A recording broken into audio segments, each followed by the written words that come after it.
Alright, I'm giving you guys my list for the top 10 best movies of 2024. You guys seem to be having fun with that. Thank you once again for tuning into that video. That's my favorite video to make every single year, and now let's get into what I believe is your favorite video that I make every single year. That's right, now we're going to get into my list for the top 10 worst movies of 2024. Except if I'm going to do that, I probably need a different kind of attire. Hey babe, can I wear your Snuggie again?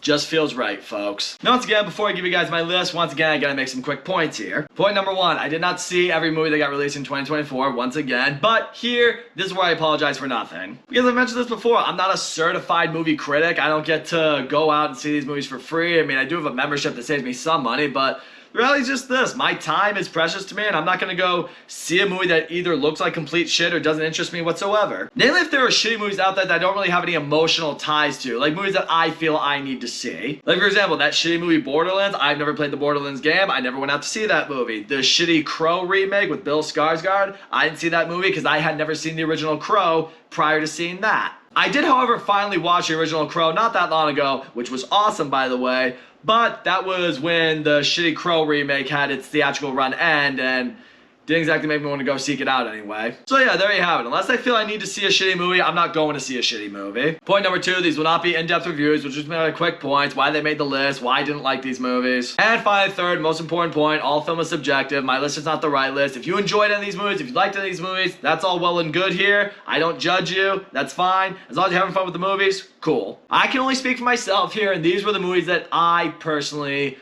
they just really did not do it for me. Alright, those disclaimers are done. Let's get this over with. Start off this list at number 10 is the concluding chapter to a superhero movie trilogy that just never could do it for me. That's Venom: The Last Dance. Listen, people out there love these Venom movies, and if you do, again, that's perfectly fine, but these movies, they feel like wasted potential to me. I appreciate Tom Hardy coming in and clocking into work every single time. It seems like he enjoys his character. Had a fun final act, I'll give it that much. But it had this whole side story arc with the army that I never gave a shit for. They threw in all these different symbiotes in there, none of which I feel like played a really pivotal role in here just the sake of upping the stakes in the final act. Shoehorns a big baddie in here that does absolutely nothing. It shoehorns Venom characters from other movies just because, you know, it's the last one, so they gotta have them all here to wrap it up. The story arc with the family on the van, yeah, that made me want to kill myself. It provided nothing. Once again, this movie's not rated R, so, you know, just holding back what we could do with Venom, which is so much in terms of possibilities. Some people may be sad that this trilogy ended. I'm sad it didn't go as it should have. Next at number 9, Ghostbusters: The Frozen Empire. Is it The Frozen Empire or Frozen Empire? Who fucking cares? Ghostbusters Afterlife felt like a fun, rejuvenated, you know, little reboot and throwback and love letter to the original Ghostbusters. But I don't feel like it really needed a sequel, because this sequel kind of took what worked for that one and just ruined everything. The original Ghostbusters, they all just kind of feel like they get shoehorned into this movie. I didn't really feel like they had a big role for themselves. I didn't really feel like they needed to be here. The kid actors that were in the last movie, none of them get storylines I was into. I didn't care about their characters by the end of the movie. The ghosts that they're hunting, the mythology behind the ghosts, which is supposed to be the driving force for a lot of these Ghostbusters movies, yeah, I didn't fucking care. It was just a forgettable mess of a sequel that really didn't need to happen. Bustin' typically makes me feel good, but not when you bring back a bunch of senile old men to run the stick. That sounded very wrong, but I'm not gonna edit that out. Moving on. We all love our Christmas movies. RedOne wasn't gonna do it for me this year. I saw the trailer for this movie and I'm just like, this looks like it's probably gonna be dumb, but maybe it's gonna be enjoyable. Part of the reason I don't have it higher on my list is because while it was dumb, it was just kind of blah. It wasn't like the worst thing I've ever seen. It happened. The Rock and Chris Evans didn't have any real strong chemistry in this movie together. The humor did not hit with me. The movie's just lacking any fun action. I mean, and when it does happen, it's complete illogic and garbage and looks like shit. J.K. Simmons as Santa was an interesting choice. Did he provide much to the role? I don't think so. The humor did not really land with me, and above all, the movie just lacked the heart that you should absolutely have in a Christmas movie. Pull on my heartstrings a little bit, get me into the Christmas spirit. This movie couldn't do any of that. You can have illogic in a Christmas movie. I mean, hell, the whole idea of Santa is illogical and everything like that. But we all love it because of its heart. This movie was lacking that.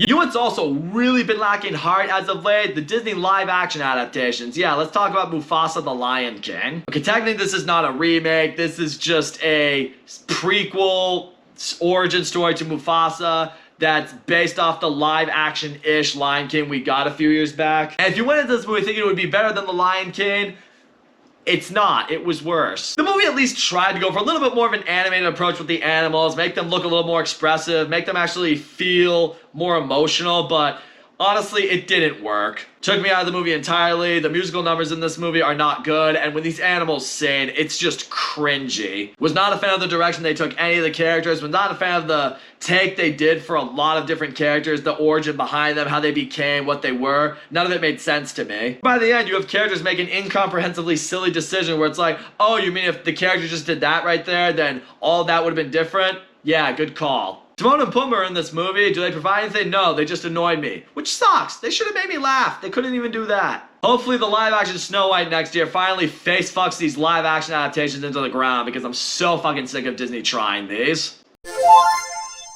I'm now convinced I'm the only one who saw Bob Marley One Love, and frankly I can understand why. I love biopics. I love biopics based on famous musicians, seeing their rise or fall to fame, seeing what made them develop their great songs, what made them superstars. Bob Marley, I didn't even remember this fucking movie. Bob Marley has a fascinating life. I mean, you know, he gets shot, then immediately like 2 days later was back on stage. That alone right there could have been enough for an entire movie in itself. Instead, that happens in the first 15 minutes, he's back on stage and we're over. It's like, oh, okay, I mean, you just got shot, you almost died, and you're here, but okay, cool. Didn't really care about how he developed his music, how he became a superstar. Didn't really care that much about his life. That's just the problem right there. I walked out of this movie not caring about what Bob Marley's rise to stardom was. That means your movie just failed. For majority of this movie, Bob Marley's just smoking a blunt the whole time. Maybe that was just an underlying message the movie was trying to sell. It's like, hey, if you're gonna enjoy this movie, smoke up, kids. Staying on the topic of drugs, because we all love talking about those, yeah, Megalopolis just felt like a really bad acid trip. I can admire Francis Ford Coppola for having this massive scale idea for a movie, but execution is a very different thing, my friends. We have an ensemble cast of characters who are all just doing their own thing in the movie. They didn't really feel like it was all lining up together to be one sort of cohesive storyline. The movie moves at a snail's pace, just trying to see this architect try to construct this massive civilization that ultimately doesn't really even feel like it's leading to anything. You honestly wonder what the point of it is ultimately going to be. Also, the writing in this movie. Oh my goodness. When I shit you not, Adam Driver looked at that chick and he said, go back to the club, and did his little head spin. I laughed quietly out of embarrassment, and then I remembered to myself that that line was put in this movie, was written by the same guy who wrote The Godfather, and then I quietly wept to myself. Also, speaking of filmmakers that I'm not sure even give a shit anymore, let's talk about Joker Filet-O-Deux, shall we? People were skeptic of this movie. I admittedly was a little bit when I heard it was going to be a musical. But you want to talk about a movie that just felt like a slap in the face to the fans of Joker? This movie was exactly that. The musical element in this movie did not work even remotely. The music wasn't even good. Even Lady Gaga, I've seen her sound way better. The courtroom drama element was kind of interesting, but everything from him being in prison to the love story between Joker and Harley Quinn, it all just, none of it worked. Movie like goes against everything that was set up in Joker to really try to make this a definitive ending of a story, and that's what I mean when I say it feels like Todd Phillips didn't give a shit for this movie. That's why some people will say this movie's meant to be a punch in the face to Joker fans, and it very well might be, but I also think it's more so meant to be a punch in the face to Warner Brothers, because my theory with this is Todd Phillips really didn't want to make this movie, Joaquin Phoenix really didn't want to make this movie, but they were just throwing money at these guys, and they were like, alright fine, we'll come and make the movie, but we're not going to make a successful one. Like, maybe this was their own little fuck you to the studio to be like, yeah, you want a sequel? Here, we'll give you a sequel that's completely not going to work. It's going to bomb at the box office, and then you'll sit there and be like, maybe we should have listened to those guys. Either way, we got an unnecessary sequel that failed in just about every way. Yeah, 2024 was a really bad year for comic book movies. You know how I know? Because Madam Web is number 3 on this list, not number 1. And it's not even the worst comic book movie of the year. Yeah, it was that rough. People might be shocked I don't have this movie as my number 1. Okay, guys, it's like this. This movie is completely fucking terrible. It's an absolute joke, but that's kind of what it is right there. It's just a joke of a movie. And because it's such an embarrassment and such a failure, I got an ironic enjoyment out of how terrible this movie was. And everything from the writing to the acting to the visuals to, seriously, that scene where they carry her mother through the Amazon forest or whatever it is. Oh my god, that you want to talk about bad CGI, that's about as bad as it can get. The story aspects suck. I mean, you get this villain who I don't even know who this guy is. He's back in time to take down these spider women before they develop their powers, and Madam Web's gonna save them. I mean, that might be interesting if I gave a shit for these spider women who I've never seen or met or heard of before. The ending of the movie doesn't make any sense. The storyline, how they find certain things and realize certain things, none of that made sense either. The fact that the stars of the movie themselves immediately came out and were also shit on this movie and acknowledged, yeah, this movie was a terrible mess, and I don't care if I'm not supposed to shit on it right now because of the contract, I'm going to. That's when you know right there, when they immediately wash their hands of this movie right when it gets released, you probably didn't do well here. Next, we have the disgrace to sci-fi on this list. Yeah, Rebel Moon Part 2, The Scargiver. I'm starting to think the only thing Disney Star Wars can take pride in right now is that they've never made anything quite as bad as these Rebel Moon movies, which was originally pitched as an idea for Star Wars. That I've seen anyway. I haven't watched The Acolyte. I don't intend to watch The Acolyte, and from what I've heard, that's probably actually worse than this movie. But it doesn't change the fact that this movie is just such a complete and utter piece of shit. The overly use of slow-mo in these movies. Why does Zack Snyder need to put so much slow-mo in every movie? I don't need to see slow-mo when farmers are gathering rice. The action sequences were slow, they were boring, none of them were engaging. Who is this group of heroes? I don't give a shit for any of them. The villain aspect sucked. All I can remember with the villain aspect in this movie was one of the worst movie scenes I've ever seen, certainly all year, possibly ever. Seriously, the acting, the writing in that moment, it just, oh my god, why? Just why? Why? I'm sure you Zack Snyder apologists out there will be like, oh, you gotta watch the extended cut. The extended cut's way better. It'll make you think differently about this. Yeah, go fuck yourself. I wasted enough time on this movie for 2 hours. You're lucky I didn't watch that director's cut, which is what, 4 hours long, 3 hours long? Probably would have put it at number 1. Consider yourself lucky it's at the silver medal of shit of the year. Yeah, did I mention it was a really bad year for comic book movies? Yeah, it was. It was a really bad year for the Sony Spider-Man spin-off franchise for their Spidey villains and shit. That's right, my number 1 worst movie of 2024, Craven the Hunter. Here's ultimately why Craven the Hunter made my number 1 over other Sony Spider-Verse movies like Madam Web. Because where a movie like Madam Web is so fucking egregious and horrible, but in a sense where it's such an embarrassment that you can laugh at it and you can make fun of it, Craven the Hunter is the worst kind of bad. It's just, it sucks. It's boring. It's not amusing. It's not entertaining. It's terrible. And there's nothing fun about it. It just sucks, and that's the worst kind of bad. Craven's ability just for me didn't make any sense in this movie. He's brought back to life with magic voodoo potion after he nearly gets killed by a lion, and now he has Spidey powers.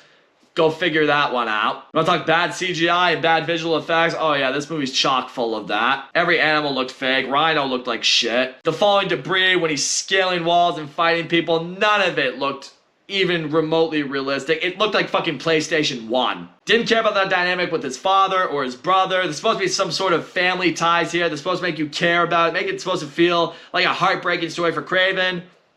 Didn't feel that way for me. I want to say Aaron Taylor Johnson did his best here, but I'm not even so sure if he did. I mean, it felt like he read the script and he's like, this is fucking terrible. And he's like, but I'm getting paid, so I guess I'll just go and do it. The movie's slow. It's revolving around a storyline behind Craven and his father that I just didn't care about. Frankly, the only positive to come out of Craven the Hunter is after it bombed both in terms of how bad it was and how poorly it performed at the box office, Sony finally waved the white flag and said, we're done, we're not making these movies anymore, we give up. It took you fucking long enough, holy shit. I know the MCU's had its bump in the road, but Sony, if you're smart, sell the rights, sell your film rights to them, just do it. They at least know how to make good Spider-Man movies. They could probably do something fun with these characters. Until you do that, I don't want to see another Sony Spider-Man movie ever again. This was the nail in the coffin. This one officially killed it, my friends. And there it is. That is my list for the top 10 worst movies of 2024.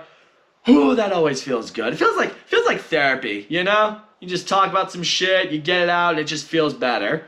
Nice session. We'll come back next year and we'll do it again. But yeah, with that being said, we now leave 2024 in the past with my 2 top 10 lists of 2024. Now we will look ahead to 2025, where I will soon give you my list for the top 10 most anticipated movies of 2025. But before I go, once again, don't forget to leave a comment. Let me know what your least favorite movies of the year were, which ones pissed you off most, which ones made you mad. It's okay. This is a safe space. We can all talk about it here. But once again, thank you guys for sticking by me another year. I love doing this. This is a hobby for me, and I really appreciate all of you who have stuck by me for this long. Whether you've just joined, you've been around forever, I appreciate you all. Just want you to know that. But until then, be on the lookout for my next video. And as always, don't forget to like and subscribe, and I will see you all next time.